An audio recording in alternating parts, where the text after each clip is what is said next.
দিদি দিদি আজকে সবাই সকাল দিয়ে উঠে বিরিয়ানি খাবে বলছে, বিরিয়ানি বানিয়ে দাও। তাহলে চলো আমরা বানিয়ে ফেলি। এই চালগুলোকে ভালোভাবে ধুয়ে নেব। চালটা ভালোভাবে ধুয়ে নিচ্ছি। তেল, তারপর কিছুটা তেল দিয়ে দেবো যাতে ভাত না ভেঙে যায়। সেন্ট হওয়ার জন্য কিছুটা বিরিয়ানির পাতা দিয়ে দিলাম।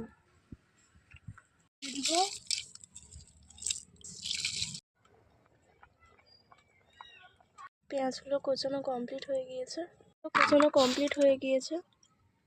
রং দিয়ে মেখে রাখবো কিছুক্ষণের জন্য। ম্যারিনেট করে নেব টক দই, হলুদের গুঁড়া, লঙ্কার গুঁড়া সব দিয়ে। লবণ দিয়ে দিলাম।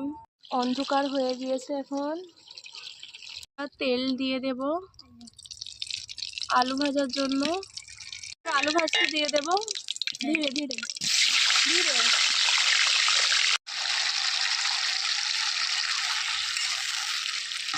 এত অন্ধকারেও আমরা করে যাচ্ছি। আচ্ছা কমপ্লিট। আর পেঁয়াজ বেরেস্তা করে নেব। এবার অন্ধকারের মধ্যে আমরা ভাতটাকে ভালোভাবে সেজে নেব। অন্ধকারের মধ্যেও আমরা আমাদের রান্নার কাজ চালিয়ে যাচ্ছি। এবার এটাকে দমে বসিয়ে দেব। এটা হচ্ছে আমাদের বিরিয়ানির ফাইনাল লুক। কেমন হয়েছে? ভালো তো?